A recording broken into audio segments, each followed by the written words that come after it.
คิดแบบเจ็บใจที่เดี๋ยวนี้ดิเจ็บใจกว่านั้นเว้าหยังก็แค่น้ำตาก็จะออกปุ่นนะยังออกนี่คือแบบว่าเดือใจมันบ่เดือใจ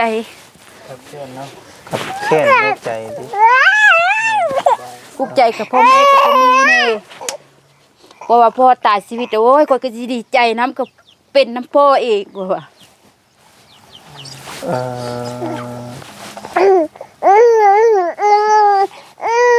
คือทางเอ้ยนี่ลำบากมาตั้งแต่น้อยเลยเนาะเบิ่งนี่แม่น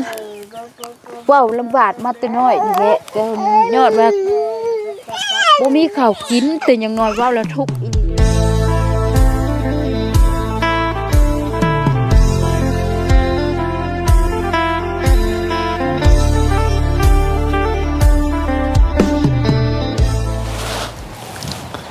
โดยพ่อแม่พี่น้องกราบสบายดีและสวัสดีเด้อพ่อแม่พี่น้อง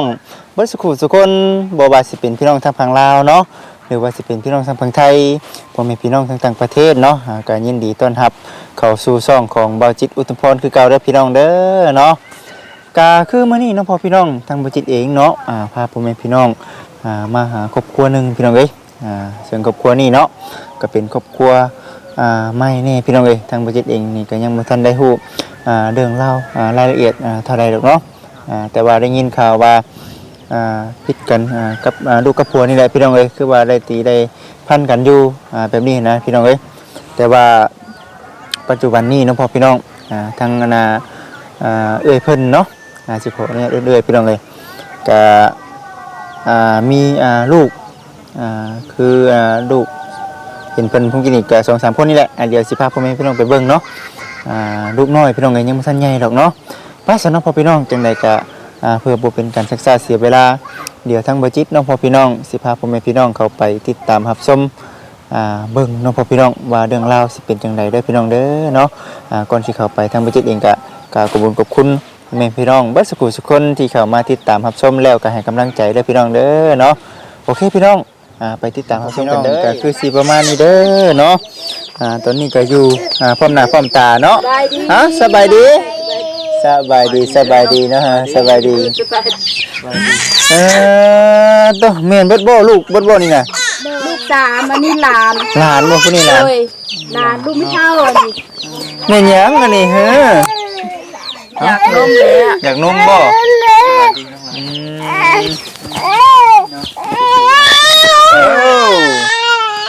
เป็นยังไงฮะเชื่ออยากว่าอยากนมบ่อยากกินนมโอ้โดยเนาะป้าโตอยากกินนมบ่ให้กินนี่เนาะแม่นแล้วโอ้ยเนาะเด็กน้อยพี่น้องเอ้ยเป็นจังได๋เนี่ยเหรอเอ้ยกับน้องบ่นี่น่ะโดยพาแพทย์บ่โดยแพทย์คือกันเนาะเนาะโอ้เด้อขออนุญาตถามด้วยเด้อเนาะมื้อนี้ก็มีทางมากับบ่แสนเพิ่นเนาะบ่แสนเพิ่นว่าเพิ่นเคยมาอยู่เพิ่นว่าแต่ว่าทางบ่จิตเองนี่ก็ยังบ่ทันเคยมาเนาะก็สิได้สิถามว่าเอ้ยเป็นจังได๋ชื่อว่าจังได๋ชื่อจันแม่นบ่โอ้อายุจักปีแล้วนี่อายุ36โอ้ย36บ่เด้อโอ้ไปนอนอยู่ละล่ะทั้งหลายอยู่ละล่ะบ่หยอกกันลูกโดยแล้วอันนี้คือลูกสาวติแม่นผู้ใดเอ้ยแม่นผู้ใดน้องบัดนี้ฮะอันนี้เอื้อยอันนี้น้องเอ้ยนี่ชื่อว่าจังไดนี่ฮะน้องนี่อายุจักปีแล้วอายุเอาหรือผู้อายุผู้อายุเจ้าของ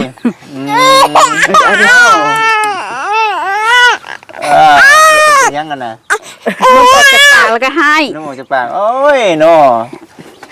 อายุ8 ปีน้องพ่อพี่น้องแล้วผู้นี้ได้สาน้องหน้าฮะอายุ8 ปีเนาะชื่อว่าจังไดเนาะชื่อแอนนา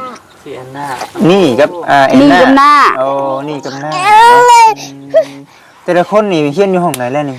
ห้องป.2นำกันเลยแม่นบ่โดยจ้ะแต่ผู้นี้คือ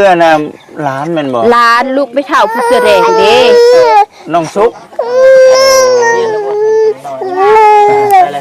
ผู้นี้ก็ล่ำให้พังได้เลยนี่ก็ได้อยู่ล่ำตลอดดิขนมออกจากปากก็ล่ำตลอดเดือนได้จ้ะน้องคนนั้น5 เดือนปลาย5 เดือนเนาะ5 เดือนมีซ้ำนี่เนาะ โดยเอ้าสำหรับพี่น้องก็คือว่าแหละมื้อนี้ก็มา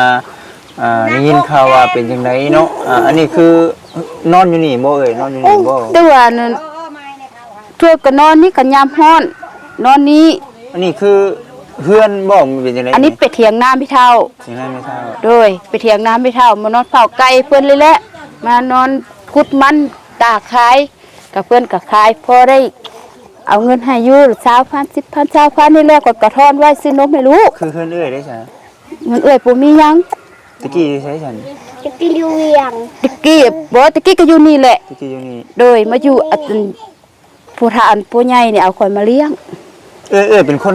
บ้านนี่เลยโดยตรงเลย แม่นแต่วันเกิดบ้านนี้เลย แต่ว่าบ่อนผู้ใหญ่เอาข่อยมาเลี้ยงตะกี้บ้านเฮาอยู่เล้าค้าแถวนาแคก โอ้ แม่นพอแม่ตายแล้วเพิ่นแล้วลงไปเอามาเลี้ยงหรือขึ้นไปเอามาเลี้ยงกับแม่เฒ่านี่แหละมาเลี้ยงหักข่อยก็ยังน้อยๆตรงนี้ โอ้ แม่ก็ตายยังแต่พอในบ้าวก่อนนั่นเพิ่นย่านนั่นย่านข่อยบ่มีแต่ว่าเพิ่นแลอันย่านพ่อข่อยไปขาย โอ้ โดยย่านไปขายก็เพิ่นเคยขายแล้วเด้เพิ่นบ่มีเงินไปแต่งเมียลิ้นไปติดสาวนะว่าไปซะติดสาวพ่อหาติดสาว โอ้คนตะแคง แม่นติดสาวแล้วเอาลูกไปขาย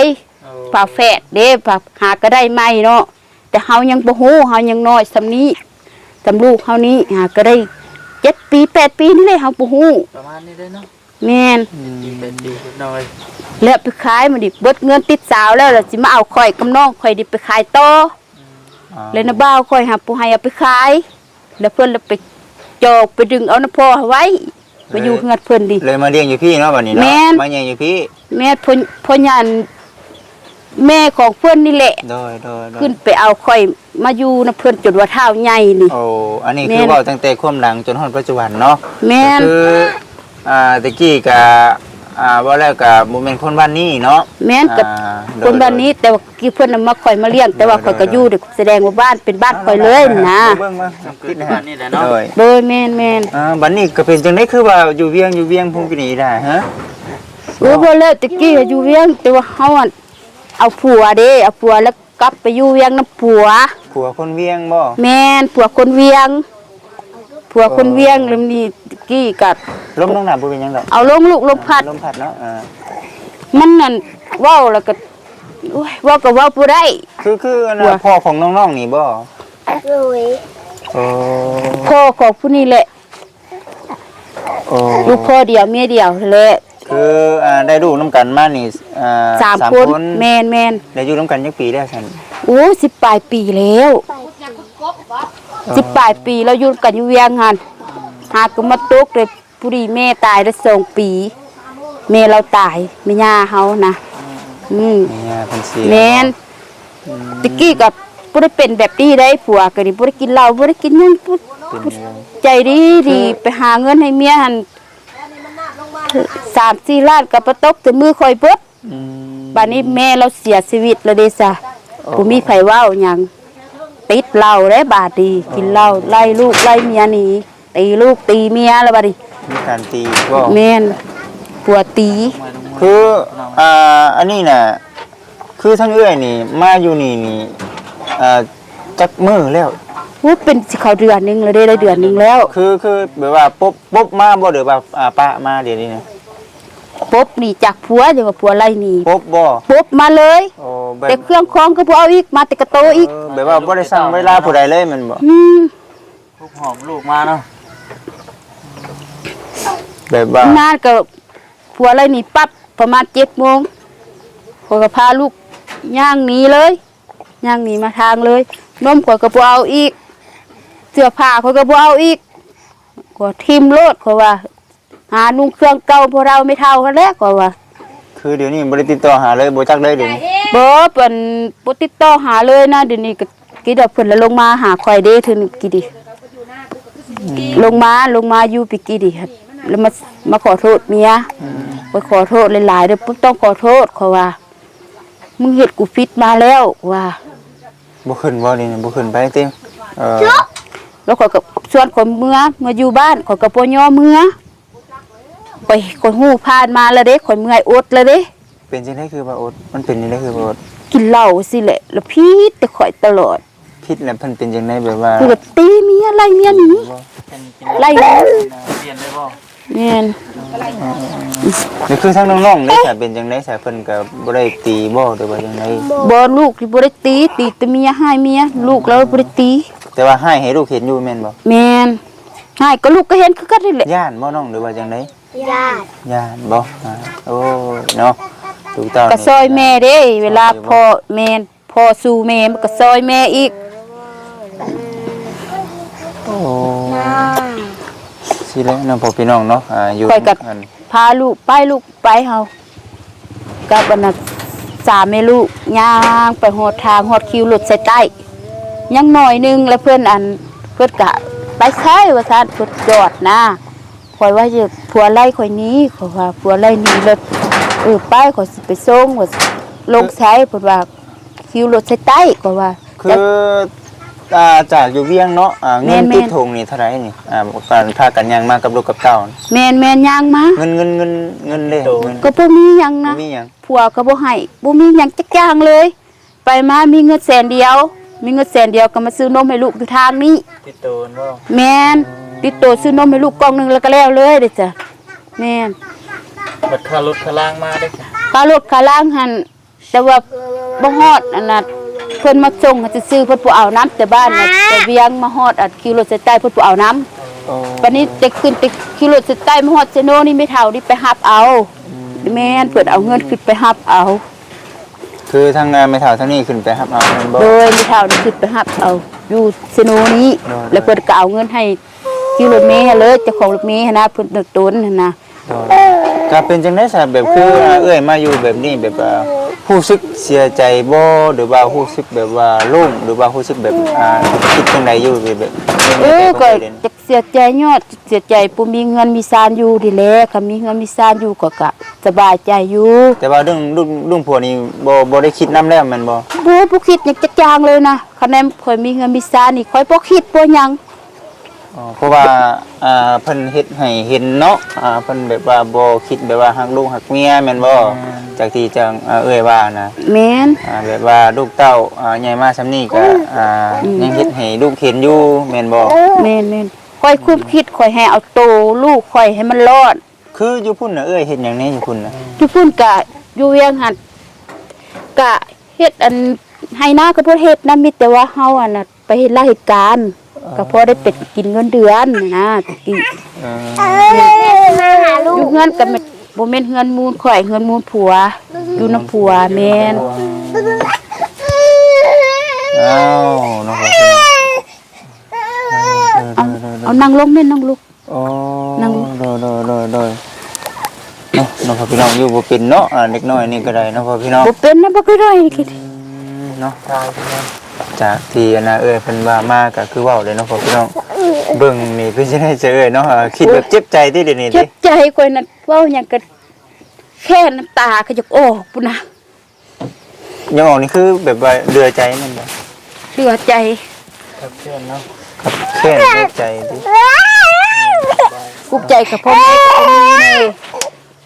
เพราะว่าพ่อตายชีวิตโอ้ยก็สิดีใจน้ำก็เป็นน้ำพ่อเองว่า เอ่อ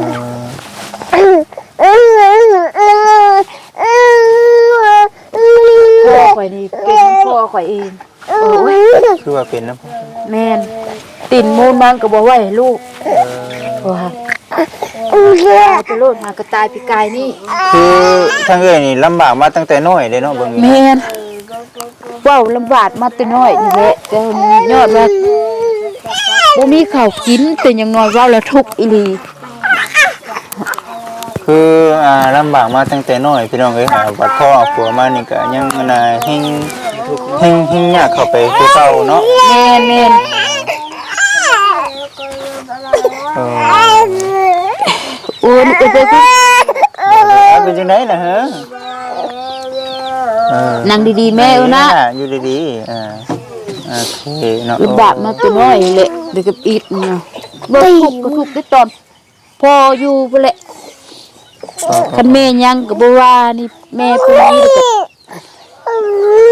โดยมาบัดนี้เนาะก็คือปัจจุบันนี่คือทั้งเอ้ยนี่แบบว่ามาอยู่ก็อยู่นำมันผู้ไม่เฒ่าที่ว่าไม่เฒ่าที่ว่าเพิ่นรับเลี้ยงมาแม่นบ่แม่นอยู่เพิ่นนี่แหละอาศัยกินเพิ่นนี่แหละเพิ่นซ่านของเพิ่นก็จะคนโอ้แต่ว่าผู้จานลูกหลานเพิ่นหลายโอ้โดยเฮ้ยอันนั้นน่ะเพิ่นจะไปนำบ่เอาไปให้อันนั้นน่ะไปไม่เฒ่าเมาแม่ให้น้องเพิ่นเอาไปให้เด้อโดยเนาะก็ไม่เฒ่านี่แหละไม่เฒ่าจอมเฒ่านี่แหละโดยเอาจอมมาแม่น้องเบิ่งก่อนพี่น้องเอ้ยขออนุญาตเด้อเนาะบ่ได้ก็คุยกับเอ้ยเพิ่นกับน้องๆก่อนเนาะเพราะว่าเด็กน้อยเนี่ยจังให้แน่จังได๋ก็กราบขอโทษขออภัยนำหลายๆเนาะกันเด้อพี่น้องโดยแต่ว่าคือทั้งเอ้ยนี่อยู่นำไม่เฒ่าเนาะแม่นอยู่นำเฒ่าคนเฮือนเพิ่นนี่หลายบ่ครอบครัวเพิ่นหลายอยู่สิหาคนพุ่นแหละแต่ว่าดินดอนต้นหญ้าของเพิ่นได้ซะแบบว่าพอปลูกเพิ่นปลูกซานแบบนี้หั่นนะแต่เพิ่นก็มีหน่อยนึงก็ติดต่อหน้าเพิ่นก็อยากว่าอยากปั่นให้อยู่นำเพิ่นเว้าแหน่แม่นเพิ่นเว้ารู้เพราะว่าเฮามาอยู่นี่ก็หลายหลายปีแล้วเนาะแม่น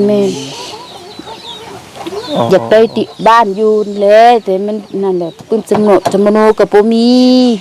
คือเป็นคนตกหล่นบ่เนี่ยแม่นบ่มีอีหยัง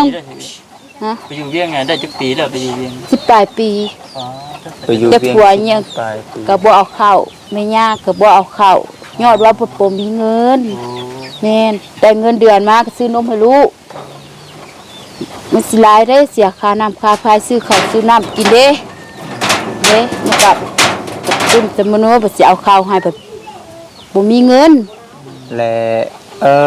เนาะคือทั้งน้องๆนี่ก็แบบบ่ได้คิดเสียใจบ่นะแบบคือทั้งเอ้ยก็บ่ได้คิดเสียใจบ่แบบคือทั้งลูกนี่บ่มีพ่อตามสบายเขาบ่ได้คิดบ่ได้หยังเลยคันมันมีเงินซ่านให้ข่อยอยู่ดีคือสมมุติข่อยมีเงินซ่านอยู่ดี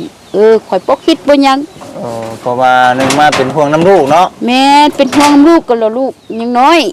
นะน้อยก็หาก็ได้5เดือนไปเพราะว่าเรื่องราวหลังจากที่ว่าอยู่น้ำผัวก็ทั้งเอ้ยเพิ่นได้เล่ามาเด้อพี่น้องเด้อเนาะเป็นไปเป็นมาในใดเนาะแต่ว่าปัจจุบันนี้ก็คือทั้งเอ้ยเพิ่นก็คิดน้ำลูกน้ำเต้าแน่พี่น้องเพราะว่าเฮือนซ่านดันเป็นนี่ก็ยังแบบว่าใส่ยังแบบบ่มีแน่มีแต่ว่านอนอยู่นี้เนาะแม่ก็นอนนี่คันมันลมก็เพิ่นก็ให้ออกมานอนบ้านมื้อนอนบ้านคันมันเช้าลมก็ออกมานอนนามาเผาเป็ดเผาไก่ให้เพิ่นโดยเนาะมาสิถามทั้งน้องๆก่อนบัดนี้ฮะเป็นจังได๋เนาะจากที่ว่าเห็นแม่เป็นแบบนี้น่ะเคยเห็นเพิ่นตีแม่อยู่บ่เคยหลายเทื่อบ่หลายเทื่อติกระบะแม่อยู่บ่กระบะเนาะแลคืออยากให้แม่ได้อย่างนี้นี่ฮะแบบว่าสงสัยแม่ได้เฮือนอยู่ให้แม่ได้เฮือนอยู่อยากให้แม่ได้เฮือนอยู่แล้วคือทั้งน้องได้ใช่อยากได้อย่างนี้ใช่นี่ฮะไปได้เครื่องเขียนอยากได้เครื่องเขียนคนนี้อยากได้ที่คนนั้นอยากได้เครื่องเขียนมิกเป็นโซเนาะคือเป็นมิกเป็นโซบ่มีปื้มบ่มีหยังคือหลังจากที่ว่ามาเดือนนึงนี่คือมาเข้าโรงเรียนเลยแม่นบ่แม่นมาเข้าโรงเรียนเลยแต่ว่าพ่อเฒ่าเอาไปฝากซื่อๆจักยามใดเพิ่นสิไล่ออกเอาไปฝากไว้ซื่อๆมันบ่มีปึ้มสมโนดิบ่ได้เข้าปึ้มสมโนแม่นคือปัจจุบันนี้คือทั้งน้องๆเพิ่นนี่ไปโรงเรียนอยู่แต่ว่าเรื่องการซื้อกันนี่เฮายังบ่ทันได้เฮ็ดแบบถูกต้องตามมันแม่นบ่ได้ถูกต้องหยังแต่ว่าจักเพิ่นให้ออกยามใดบ่ฮู้บ่ออกดอกเนาะอันนี้น่ะจากที่บ่จิตฮู้นี่ทั้งครูอาจารย์เพิ่นบ่ได้ออกดอกมีแต่ว่าเพิ่นต้องปรึกษากับทั้งผู้ปกครองว่าคือตอนนี้เจ้าเนี่ยยังขาดสมณครัวเนาะแม่นมีแต่ว่าให้เจ้าไปเฮ็ดสมณครัวเด้อเนาะลูกเต้ามันจึงแบบว่าเฮียนได้เนาะแม่นมันบ่มีเงินนี่แหละครับคันมีเงินบ่ยากผู้สมณยอดทั้งเฮ็ดสมณครัวบ้านเฮาบ่ฮู้นำเพิ่นคันแม่นว่าคันมีเงินน่ะบ่ยากผู้เฒ่าไปแลนให้แม่นหากบ่ฮู้ว่าประมาณเท่าใดบ่ยังบ่จักแม่นบ่ยังบ่จักวันได้เข้าเปิดทั้งแม่ทั้งลูกได้3คน4แม่ลูกก็น้องดานี่คืออ่านได้เขียนออกเบิดเลยล่ะว่าก็บ่ปานใดบ่สิบ่บอกเพิ่นปานใดอยู่ยังว่าเฮียนอยู่ยังได้นับแต่3เดือนอยู่ยังนับแต่3เดือนค่อยไปฝาก เวียงค่ะ เรียนมาแต่พูดแล้ ถื ว อว่าได้ แม่นเฮียนอยู่เวียงมาแล้ว คือสิ่งที่ว่าน้องๆเพิ่นยังขาดอยู่นี่คืออุปกรณ์การเรียนหรือว่าคิดที่ไปเนาะ แม่น ที่ที่ไปเพื่อกับพักกรหลังเฮียน คืออีหล่านี่แบบไรตอนเช้านี่นอนอยู่พี่บ่หรือว่าจังไดนอนอยู่พี่บ่กลางคืน ตื่นเช้าก็นอนนี่นอนนี่ก็ตอนแรกก็นอนนี่ตื่นเช้ามาก็แม่มาส่งแม่ก็ย่างเมื่อส่ง ย่างเมื่อส่งบ่ โดยย่างมื้อส่ง เขาเที่ยงได้มากินอยู่พี่บ่ด้วยเด้อ กิน พอเที่ยงอ่ะเพิ่นก็กินอยู่เฮือนไม่เท่า แล้วเพิ่นก็เอาข้าวไปแล้วกินอยู่เฮือนไม่เท่าหั่น ชุดนักเรียนจักโต เลิก ซะ เรี นี่ ยนมาแล้ว ตัวเดียว โอ้ ก็สุดตัวเดียวได้มาตะเวียงดิสุดได้2สุดเท่านี้แหละ 2 คน เครื่องนุ่งกะพี่เต้นไม่เท่าเก็บให้เสื้อผ้าก็ดิ เว้าพร้อมกันได้เนาะโอ้ยคือซีเมนคือซีเมนแบบคือทางน้องเพิ่นว่าอยู่นี่เนาะชุดตัวเดียวเนาะบัดซักได้ซะเป็นจังได๋บัดนี้ซักกลางคืน กลางคืน ตอนเช้ากลางคืน กลางคืนเนาะกลางคืนมันจังแบบเจ๋งมาแล้วก็แห้ง อีกคราวมันก็ได้นุ่งไปเรียนต่ออีก ก็แม่นเฮามาเต็มเฮียนก็ซักกลางคืนนี่แหละซักแต่เวลแล้วตื่นเช้ามามันก็แห้ง ก็นุ่งไป เนาะ แม่น เนาะเพิ่นก็นอนอยู่นี่เลยพี่น้องเอ้ยเนาะนี่เลยแต่ว่าเรื่องเฮือนเรื่องชานนี่ก็มีอยู่ของเพิ่นพุ่นเนาะ มีก็เงินไม่เท่าข่อยบ่มีหยังอย่างเลยเอาว่าอยู่เวียงกับแต่มูลผัวแม่นมูลข่อยเพิ่นก็จะแล้วว่าไปก็บ่แม่นมูลข่อยก็สมเพิ่นไล่หนีนะ เพราะว่าเฮาไปอยู่พุ่นนี่ก็หลายหลายปีแล้วเนาะ แม่นผัวเมียเดียว แม่นบัดนี้เฮามาบัดอีหยังอยู่ทางนี้เฮาบัดบ่มีได้พี่น้องเอ้ยแต่ว่าเรื่องดินดอนต้นหญ้าคันว่าเพิ่นสิให้ทางลูกหลานอยู่เพิ่นก็คันว่ามีเงินมีคำเพิ่นก็คือสิให้อยู่แม่นบ่ แม่น อยู่บ้านเพิ่นบ่ได้แม่นบ่ อยู่บ้านติมันแพงบ่ บ่ ก็มีแต่ไม่เท่าว่าจะขอขายข่อยแสนนึงข่อยบ่มีเงิน แสนบาทนี่บ่ แม่นเดินไปเท่าเลยเพิ่นจะแบบน้อยนึงก็เพิ่นก็อยากปั่นให้หลานเพิ่นอยู่เพิ่นว่า โนป้า ว่าแสนนึงประจันเพิ่นว่าน่าสิปั่น กว้างดีแสนหนึงนะ ฮะ กว้างดีบ่แสนหนึง แบบผู้ดีเงินหลังนึง มันใกล้ทางบ่ บ่ มันเป็นดินบ้านมันเลยแพงเนาะ แม่นมันเป็นดินบ้านก็บ่ได้ใกล้ปานใดกับไม่เท่านี่แหละเสื้อแดงนี่แหละเพิ่นปั่นอยู่ เนาะสนองพี่น้องมัน ใกล้กับเท่าสองเท่านั่งน้ำกัดนั่นแหละ พี่น้องก็พอเข้าใจได้แล้วเนาะ มีเงินถูกยากปากคอหลายถูกโพด แต่ว่าเรื่องข้าวเรื่องน้ำนี่คือกินน้ำเพิ่นเบิดแม่นบ่ กินมาเพิ่นเบิดอาศัยเพิ่น คือเจ้าของเดี๋ยวนี้เป็นจังไดเดี๋ยวนี้มีหยังแน่ติดตัวมาบ่มีหยังเล บ่ ย มีหยังจักอย่าง แม่นบ่ แม่นบ่มีหยัง คือมีแต่ลูกนี่แหละเนาะ มีแต่ลูกแล้วเอาโตลูกมามันร้อนแต่ลูกนี่แหละ บ่ได้เฮียนะอยู่นำบ้านพุ่นน่ะว่าเนาะ บ่มีหยัง ว่าหยอกเลยเด้อเนาะ บ่เป็นหยัง แม่นว่าแล้วก็เอาลูกเต้าเฮามาว่าแล้วก็เฮาก็หายห่วงนี่แหละเนาะ ซานก็ดีแล้วเนาะเพื่อนซานเฮาบ้านสองเฮา แม่ก็นึกข้าวได้ค่อยก็สิเตาก็แตกเลย หมอน อีหล่าเลขสายเฮือนหนึ่งข้าวใส่แม่อยู่บ่หนึ่งเป็นอยู่บ่ข้าวนี่ บอก คือบ่เป็นมันบ่แม่ผู้นี้เป็นผู้นี้ ผู้นั้น น้อง เป็นแม่นบ่ เป็น นึกข้าวนึงน้ำล้างถ้วย อันนี้เป็นผู้น้องเนาะ แม่นผู้นี้เอาแต่น้องผู้นั้นเอาผู้นั้น เด็กน้อยเด้พี่น้องเอ้ยก็มีแต่ว่าใหญ่ๆขึ้นมาในกับเบิ่งเด้อน้องหล่าเด้อเนาะหาเฮ็ดเวียกเฮ็ดงานซอยแม่พร้อมเนาะน้องนี่แล้วก็น้องหน้าเนาะ น้องนี่น้องหน้า เอาจังใดก็คือว่าได้ตั้งใจเรียนเด้อเนาะปะเดี๋ยวตอนนี้ทางบ่จิตเองก็คือสิได้ขอตัวเมื่อได้เนาะพ่อพี่น้องเดี๋ยวสิเอาเงินให้กับน้องพ่อได้ไปซื้อเนื้อกินบ่คำเนาะกับบัวลายเราพี่น้องเอ้ยเนาะทางบุจิตเองก็ได้เนาะก็อยากให้พี่น้องเอ้ยอยากให้ก็ให้กับน้องนี่แหละเนาะบ่ได้ก็แม่นเนาะน้องนี่เนาะ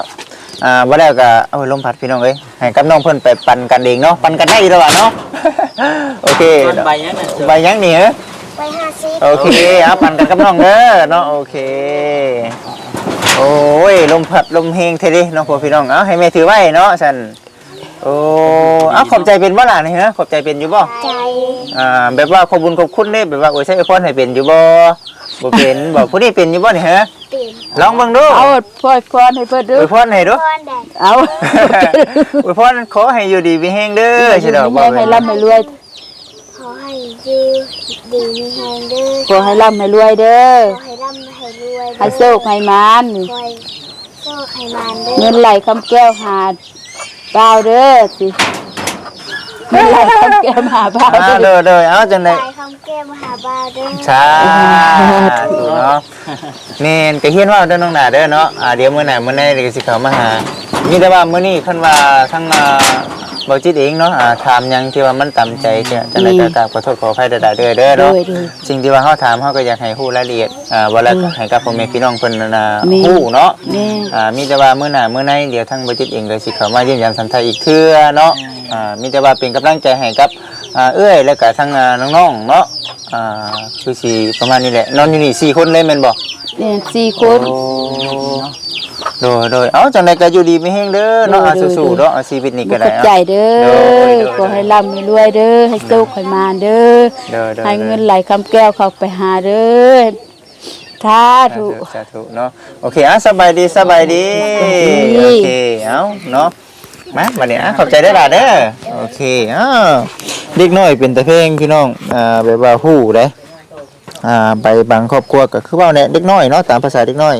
ก็บ่คือกันเนาะเด็กน้อยบางคนก็